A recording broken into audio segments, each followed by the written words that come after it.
I'm a firm believer that everybody can sing, whether you say, I'm tone deaf or I can't carry a tune. I think you can. And your children are going to think that your voice is the most beautiful thing they've ever heard if you're singing to them. Hello, everyone, and welcome to the Polaris Connection, your podcast that connects parents of autistic children with industry experts and proven results.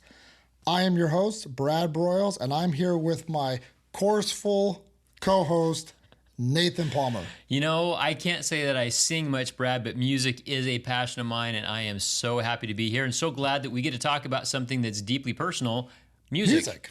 Today, we are joined here with Anne Coryell from the Phoenix Children Chorus. And welcome so much to the show. Thank you so much for having me. I appreciate it. Yeah, we are so excited. So tell us, how did you get involved with the Phoenix Children's Chorus? Okay, so I actually was a parent first of children in Phoenix Children's Chorus. So my oldest son is a senior in high school this year, and he has been a member of Phoenix Children's Chorus for 10 years now. He joined when he was in third grade, and my husband and I are both music educators, and we just fell in love with this program and what it brought to our son's life. And when he was in fourth grade, we adopted two little boys from foster care. And our one son that we adopted has Down syndrome and is hard of hearing. And our other son has more of the emotional and behavioral side of things. And so they both came with some just extra needs than we had in our family before. And then we actually adopted another little girl 4 years ago. She is about to turn 7 now, and she has something called 22q, so a partial deletion of her 22nd chromosome. And so that comes with a plethora of both physical and emotional needs for her. And so we joined as parents, fell in love with the program. Just the amount of opportunities and the education that they provide in Phoenix Children's Chorus was phenomenal. Now, I always love hearing when boys like to get involved in a chorus, because that's not, and I hate to put gender stereotypes out there, so I'm sorry, but like I've got 4 boys, and one of them really does love to sing, but it always inspires me when I see them going out and using those talents. What first got him, I guess, introduced to or liking the idea of wanting to do this performance style music?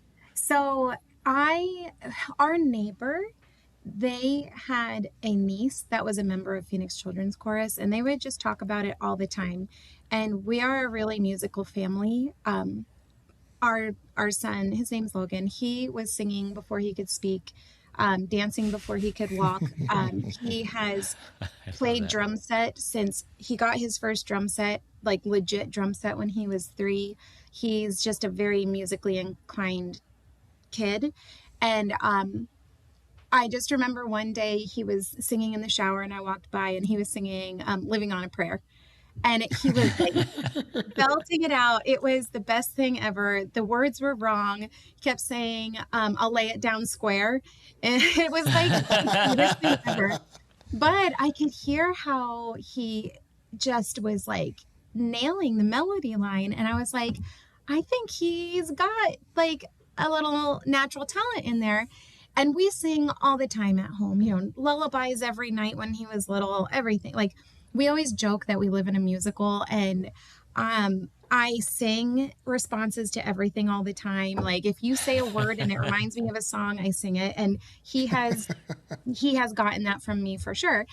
And so we could make a Disney movie about your lives, and it would pair really well. and you can sing anytime you want. Just go for it. Do you think we'd get a song on the podcast? That would be a first. And if you so feel inclined to break out in song, by all means. If you can sing your responses, that would be the best. We'll see about I like that. I'm never going to think about living on the prayer the same again. No. Well, and so Listen, I come from a musical family as well. Mm-hmm. Mesa is known, I don't know if for those that know about it, Mesa is known for its outdoor Easter pageant. It's one of the largest in the world. And my grandma wrote a lot of the original music for it. So Oh, it's wow. always just been a very high bar in our family. And, there's a quote by Tolstoy, I think it was Tolstoy, and it's music is the shorthand of emotion. Mm. Those people that know me, I'm kind of introverted, and you'd say I'm kind of one of those non-emotion, very stable level guys. But I've always loved music, and I've always found it to be a very expressive outlet. So I just love seeing and hearing how people incorporate it, what inspires them, and what it can do for people in general. So love the Yeah. background. Now, I have a specific question for you real quick, and I didn't mean to cut off your story. I'm sure we're going to dive more into it. You run a program with the Phoenix Children's Chorus called the Tutti program, Yeah, Tutti. Yes. Yeah. right? Tutti. Yep. And so we were joking about this right before the show started. What does that name mean? Where does it come from? Because it's just such an interesting name for a musical program. Yeah, of course. It does sound a little silly if you don't know the meaning behind it. But it's a musical term and it means all together. So if you see it written in music, it would mean like everyone's going to come in and sing together, or everyone, if it's written in band instrumental music, like all of the instruments would come in together at that time. So it just means all together. And we thought that it was just the perfect way to capture what Tutti is. Well, and so what is the Tutti program at Phoenix Children? Like, what is that? How is Yeah. that different than other programs? So just kind of tracking back so I can connect it to this. The Premier Downtown program with Phoenix Children's Chorus, it is an audition-based choir program. There's different levels of ages, but then it's broken by skill, and there's the elementary choir, there's a non-touring middle school choir, a touring middle school choir, non-touring high school choir, and a touring high school choir. And they, like, as you're in Phoenix Children's Chorus, you develop as a musician and you audition and move up to the different choirs. And so it's a great program. They find a place for pretty much everybody that comes. Like they say that the requirements are just have a clear and pleasant singing voice, pretty much. And so when we signed up our son, we saw him go from this anxious child that was my shadow, hiding behind my leg all the time, to now he has performed in Spain and Japan and Canada. And he's like the lead in his school musical this year. So like just, watching that growth happen. And then our other son that we adopted that has the emotional and behavioral disabilities, he could not read at all before he joined choir. And he joined the performing choir in second grade. And by the time he was in third grade, he was reading almost on grade level.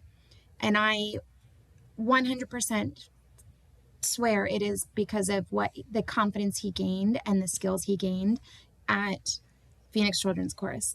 And so, we're seeing all of these huge benefits happen for two of our sons. And this all started before we adopted our little girl. So I'm not trying to ignore her or anything, but, I saw all these benefits that they were getting from it, but there was no place for my son that has Down syndrome and is hard of hearing. So his main communication is ASL, is sign language.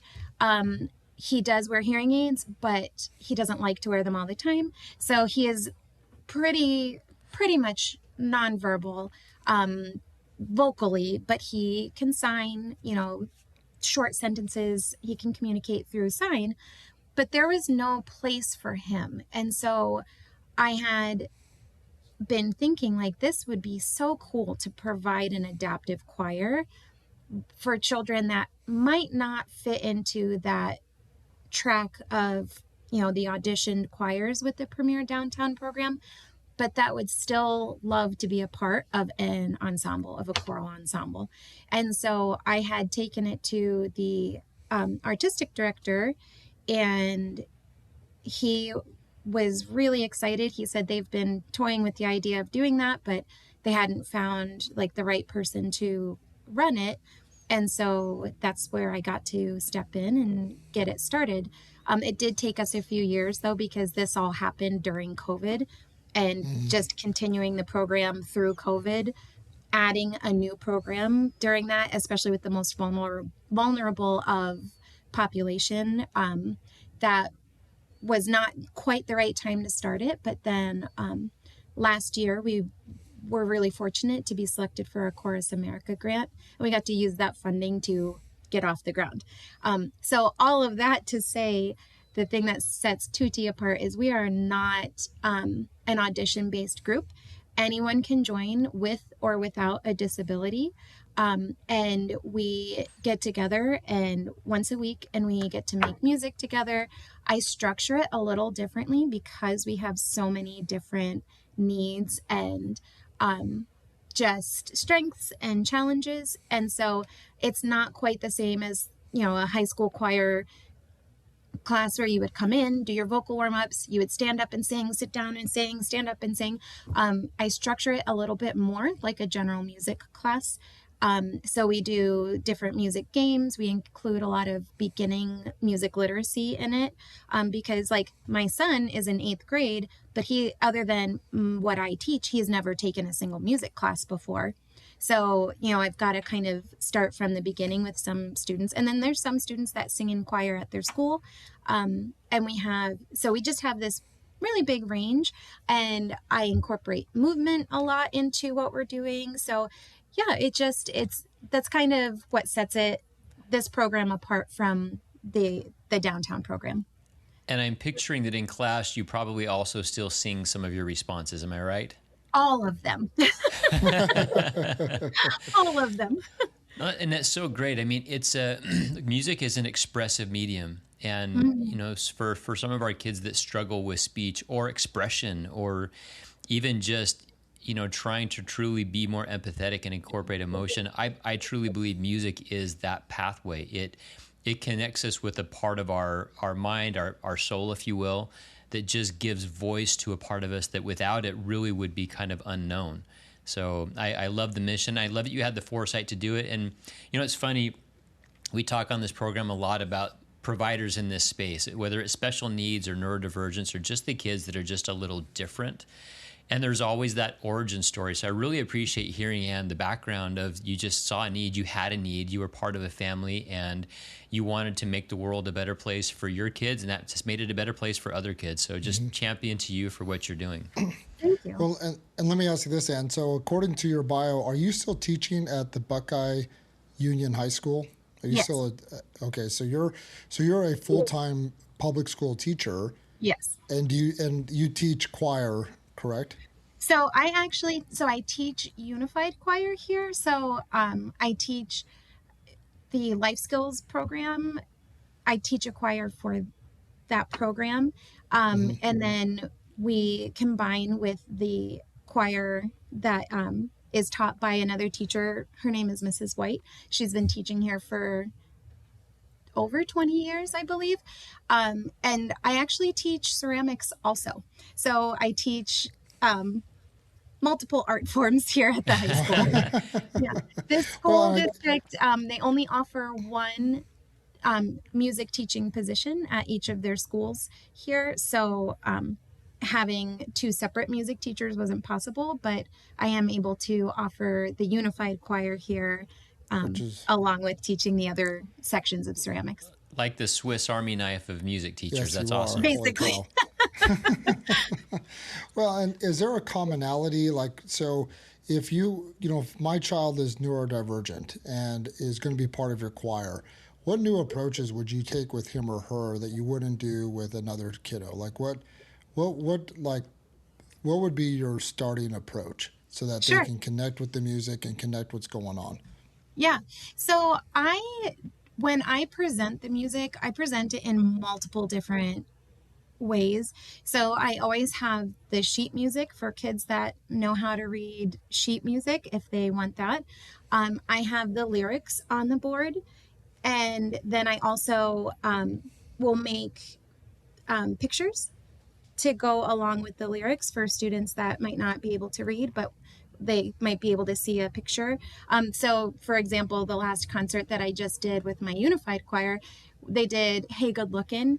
And so, like, for Hey Good Lookin', I had like eyes. And then What You Got Cookin', I had like someone with a frying pan. And that really helped kids be able to track, like, oh, what comes next? Oh, that's right. We're singing about cooking. So when I'm presenting the repertoire, I'll do it in a multiple different like modalities. And also I will echo it. So, because some kids, they don't know how to read music. So like I might sing and then have you sing it right back to me. And then we sing it together. So that way those kids that learn by rote, they would learn it that way. And to add another layer on top of it, because we do have children that use ASL, I teach the sign language also. And a lot of the kids, they will use the sign language whether or not they need to or not, just so everybody that wants to is encouraged to use it, and that the kids that sign sing rather than vocally sing don't feel, I guess, singled out in that way. Okay, now you just Wow. triggered something in my brain that I have to ask. You said sign seeing, and it almost makes me wonder, because sign language, I get it's a mode of communication, but when you're signing song, do the movements change? In other words, if I was, let's say I had a lyric of music that you could either be just a sentence that you say versus one that you sing. Would the process of signing in the sing form, would the movement or expression of that be different? Yes. So when you're signing songs, and, I am a hearing person, so I'm not necessarily like a culture bearer in that aspect. So someone else might be able to speak to this a little bit better than me. But from what I have learned, parenting my son and learning ASL with him, and is that when you're interpreting a song, you don't want to just do word for word. You would want to be able to convey the meaning of it. So for our gala that we just did with Phoenix Children's Chorus, we performed an Elton John medley, which was so much fun. And we signed the song Don't Go Breaking My Heart. And the one lyric is like, baby, you're not that kind. But like signing, baby, you're not that kind, like that was a lot. So we just signed, you're different, right? Because it's still giving that idea across that, like, no, you wouldn't do that, you're different, you're not like that. And so and also like facial expressions, they make a big difference. And something that I find beautiful about watching people when they sign sing is like it is so expressive. It's almost like a dance, like a mode of communication that is so expressive that it really does like almost feel like a dance, but it just allows access to everybody in that way. See, I would like to know how you would sign seeing Rocket Man, So you would, I mean, it depends on how you would do it, but I know my son, his favorite sign is actually, one of his favorite signs is Rocket. Because he used to have those, well, he still does. It's one of his favorite things to play on. Those things where you stomp on it and the rocket shoots into the air. Oh, there you And go. the one time the rocket, so you just make rocket, it went up and it landed on his head. So now he thinks it's hysterical to sign Rocket and make it land on his own head. And then you hit kind man. It's so inspiring on a couple levels.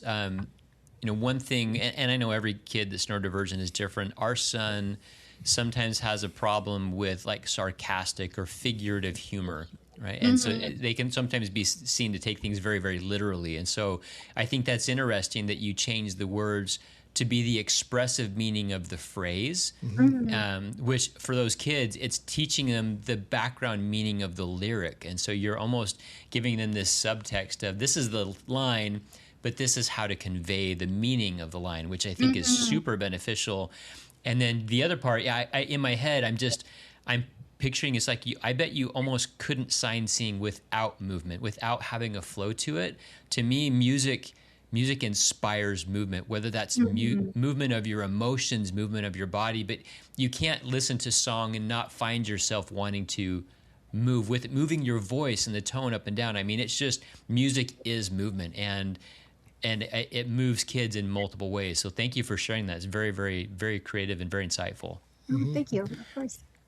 Well, and what are some changes that you often see from your students over time, like as far as communication, social skills, confidence? What are some common changes that you see? Sure. I wish that I could like broadcast our rehearsals every week and be able to show the world what happens in a season of choir, because in the very beginning, students come in brand new, they don't know what to expect, they don't talk to anybody, they like glued to their parent or their respite provider, whoever brings them, glued to their side. Like I have to like coax them to come over and join us. And by the end, they like run ahead of their grown-ups. They are so excited to get in the door. They just get this like sense of independence and confidence and just joy and fun. And they just really enjoy the experience and the community that we have built at Tutti. They I've seen like kids that really struggle with anxiety, just it kind of melts away as the rehearsal goes on, because they just allow themselves to like be in the moment of making music and be in that moment of like community. And so even if they came in really stressed and anxious, and it comes out in so many different ways. My one son, he'll like pick at his fingernails, and like he might be starting with picking at his finger, like the skin on his fingernails, and by the end he like forgot that he even does that. And so it's just really cool to see that.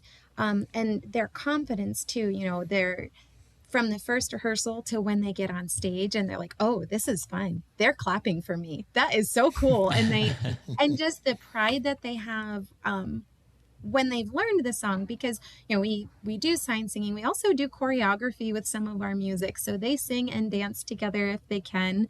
And so just like the growth in their skills from week to week and month to month, and now we can say year to year because this is our second year.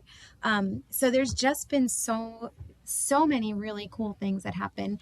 We've had lots of really meaningful friendships form, and with kids that might not meet each other because they all go to different schools, but lots of really good friendships. We've had some prom proposals happen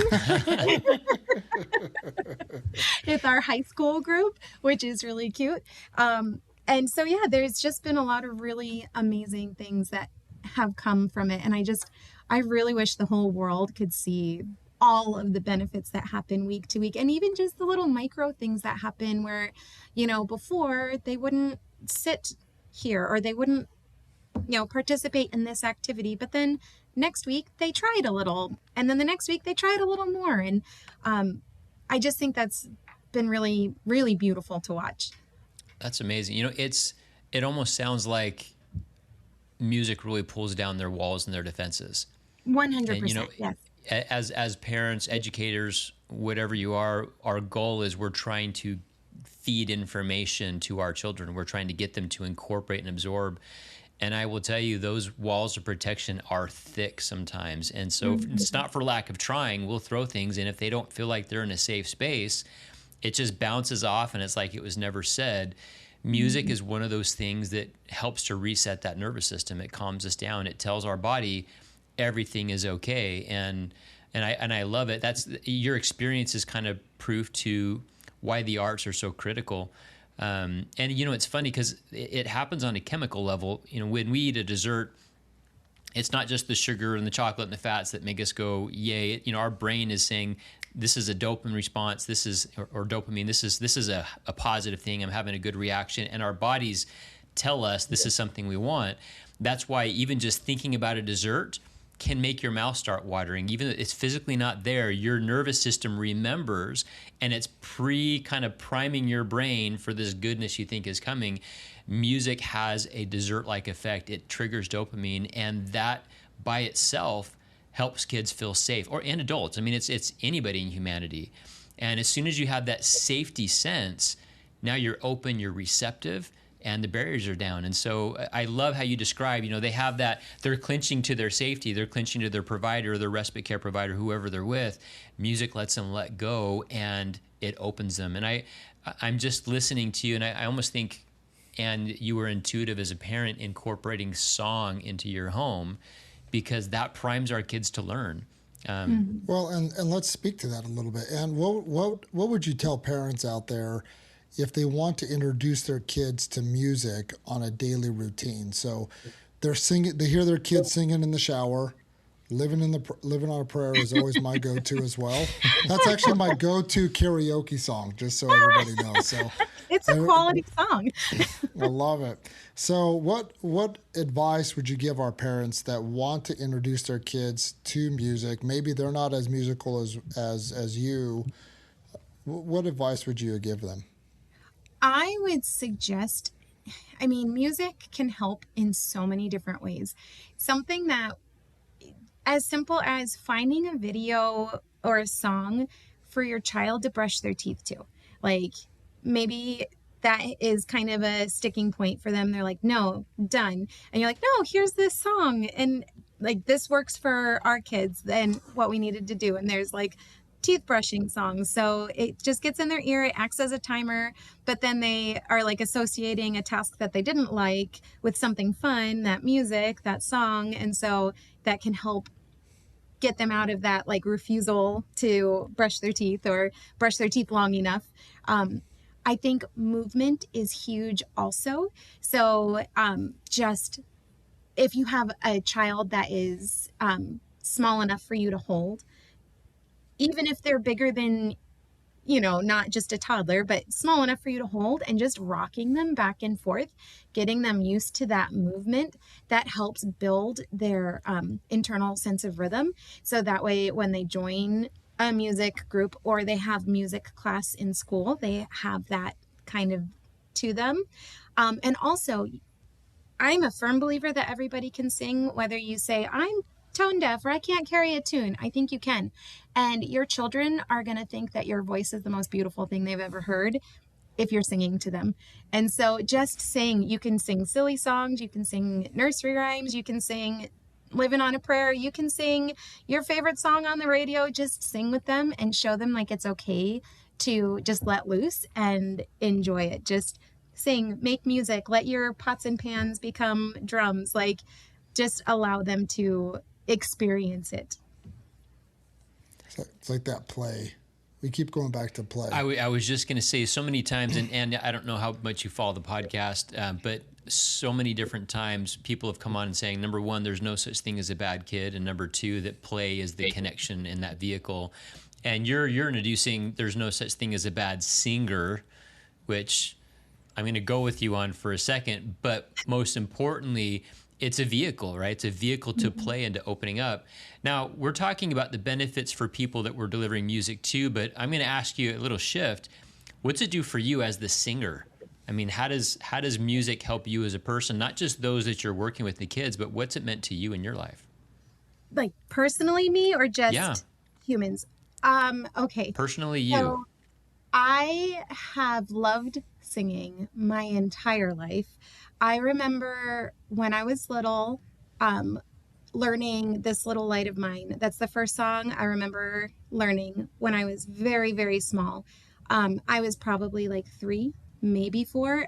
And I can date that because I was with my aunt who passed away when I was 5. So like I was Oh, really wow. How Wow. does little. that one go again? The This little light of my... How does it go? Yeah, I can't you're remember, trying to get Ann. me to sing. I, well, No, no. I was gonna try to get him to sing, but I'll take you. No, I kind of fell into it. Then I'm like, no, and there you go. This little light of mine, I'm gonna let it shine. See, and I'll do the hand motions back here. Okay, I'll sign for you. But okay, I sang a little. There you go. Beautiful. So I remember learning that when I was little, and I was like, oh my gosh, that felt so nice. And it was singing like with a group of people, and it was just fun. And then when I was in second grade, my friends were like, we should try out for the talent show. And so we tried out for the talent show, and we got to perform. And that was the first time I got the taste of like what performing was like, and how cool it was to like have the stage lights in your eyes, and your grown-ups are there to cheer you on. And it just like, I was bit by the bug from that point on. I just needed it. But music has always been, for as long as I can remember, something that has been like my mood regulator. When I'm happy, I have like music that I always go to that like matches my mood. If I'm sad, I have music that either I listen to help me work through the sadness and feel the sadness, or helps me come out of the sadness. I just think music is so good at regulating moods. Something else too, like I remember in high school, you know, family tragic stuff happened. And the first thing I did was go to my choir teacher, to that classroom. And like, she had built this culture there that it was okay to feel what you needed to feel and work through what you needed to work through. And so just having like that community and that safe space at school to be able to go to was huge for me in like dealing with the grief of everything that was going on. And then just as I went into adulthood, I continued to go back to music no matter what, before I was teaching, when I had, my son, when we went through a lot of other things, like it just always has been something that has helped me be the best person that I can. Yeah, and I think the reason I wanted to go on a personal level there, Anne, is for all those listening, I think we all have similar stories. We have that song or that music memory where it pulls on our emotions. And the reason I like that quote, music is the shorthand of emotions, so much, is it's bridging two worlds together.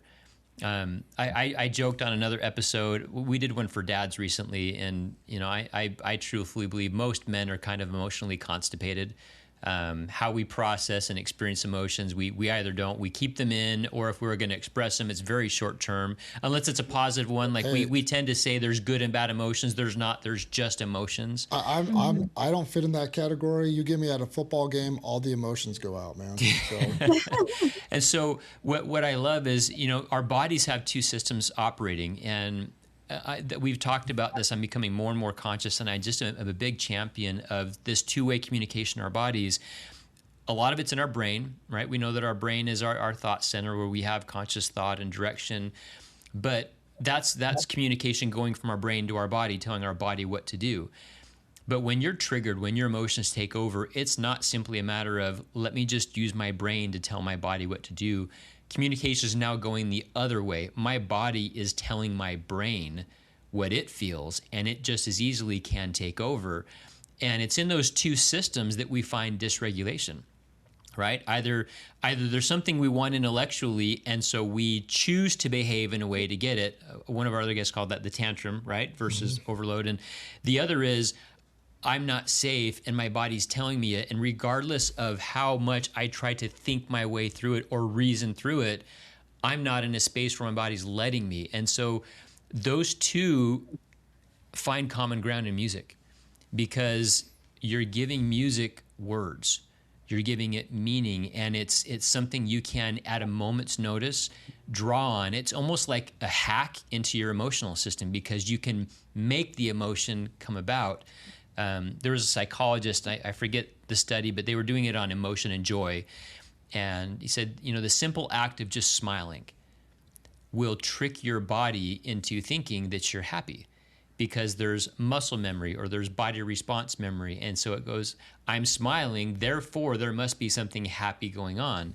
And it's a short-term hack because pretty soon, if you're really not happy, it'll fade. But wherever you're at, you can practice this. If you just smile, you'll get a small little hit of euphoria. If you smile at somebody else and they smile back, it elongates the effect because now you're experiencing a perceived joy, right? Regardless of what's happening, regardless of how depressed you are, music, I think, is another level because you're infusing emotion with words. You're bridging the intellectual and the emotional, and it connects the nervous system and the brain and the body in a way that I think few other vehicles can. So that's just me geeking out, I think, a little bit on the science behind it. That's well said. But I got to repeat that. Well, that was pretty good. Well, I can only say it one time, but it really is the bridge of both worlds. Music is that landing point, and it's giving something understandable that maybe for us as guys as a world that we don't appreciate or understand as much. And for our kids, for our neurodivergent kids, for artistic kids that they struggle making sense of that world, music is like the avenue to understanding their soul. And so I could speak about music all day long. I think it's wonderful. And to your point, Anne, even if you think you're tone deaf, try it. Just let yourself experience that joy of bringing and connecting those systems in your body. I think it's wonderful. Well, what would you ask if a parent came up to you and say, I'm not musical or my child's not musical? What would you tell them? I would tell them that it is a learned skill and that it's okay. Like, you wouldn't walk into a math class and expect to get an A on your final exam on the first day of your class, right? And so it is a learned skill, and that you could learn. You could learn. It might be a little bit harder for some people to learn, but you could learn. And it's not always about making like the perfect sound or having the perfect performance. It's about the process, and it's about what you can convey through it, right? And so my opinion is just, you just got to try, because you could get private lessons, right? And you could work one-on-one with someone, or you could join a church choir or a community choir or something along those lines, or you could just put your favorite music on and sing to it. And just sing the wrong lyrics to Bon Jovi in the shower, and that's enough. Okay. Absolutely. Everybody sounds great in the shower, right? It's true. It's great acoustics. But I just really think, I don't know the number off the top of my head. I should memorize this number, but I think it is something, it's really low, like 0.2% or something like that of people are actually tone deaf. Like that, it's not really a thing. It's just a skill that you might not have poured as much effort into as you did other skills as you were growing up, or maybe you didn't have access to music when you were really little. And so those like building blocks that of like hearing nursery rhymes and getting used to that sound, it just might not have been there, but it doesn't mean it can't get there. That's cool. I like how you said it's a learned skill. So anybody out there listening that says, I can't sing, I'm not musical, you heard it on this show, that's not true. Yep, you can learn it's it. a learned skill. So if a parent wants to introduce their child to a musical instrument, so yes, I know that vocals are an instrument, but other than singing, what instruments would you recommend them starting out with in kind of the neurodivergent space? I mean, would you want to start with the piano, the tuba, the harmonica? Like, what would you recommend? Honestly, it just depends on quite a few different things. I know there's different schools of thought when it comes to instruments and like who gets to play what if they join band or something like that. I taught middle school band for a long time, and I was on team what excites you. and what like physically will match you the best. So like I say that just because some people have a really easy time playing a woodwind instrument, but then sometimes their mouth doesn't quite like create the embouchure correctly. So a brass or opposite, right? So to me, it would be you need to try it out. So a lot of schools, they'll have like they call it like instrument petting zoo or instrument tryout day or something like that. And That so they sounds like like a great business idea. The instrument petting Petting zoo. zoo, Sorry, yes. you got my wheel spinning now. but they just like they'll obviously clean it in between each student, but it will give them a chance to try the different instruments and see what works best for them. I know some kids that struggle with pitch matching because they haven't learned that skill quite as well. A brass instrument might not work as well at first. Um, so maybe a woodwind or a percussion or something like that would work.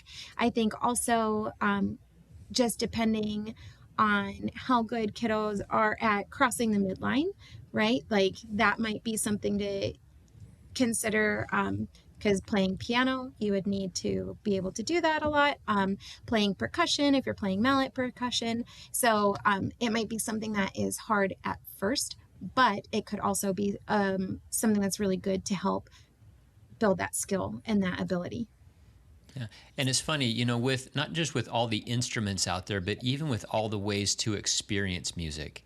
I'd be less concerned, is somebody musical, and more, where are opportunities where you can incorporate music, whether that's you performing it, you singing it, listening to it, dancing to it, showing content that contains it. It doesn't matter. I think just whatever medium we select, just to take music and make it more a part of your regular day and dynamic. That's really, I think, the key. And then within that, you'll find the area that you most enjoy, because music, this isn't a hard ask saying you must do music or your children or you're going to be, you know, emotionally deficient.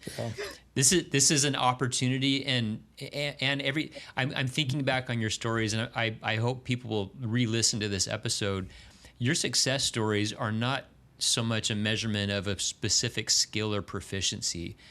Your success in music is that it lets the kids be, and you get to see who they are, that the walls come down. And that's it, you know, as a dad, if there's one thing I could want, it's that my kids are primed to learn.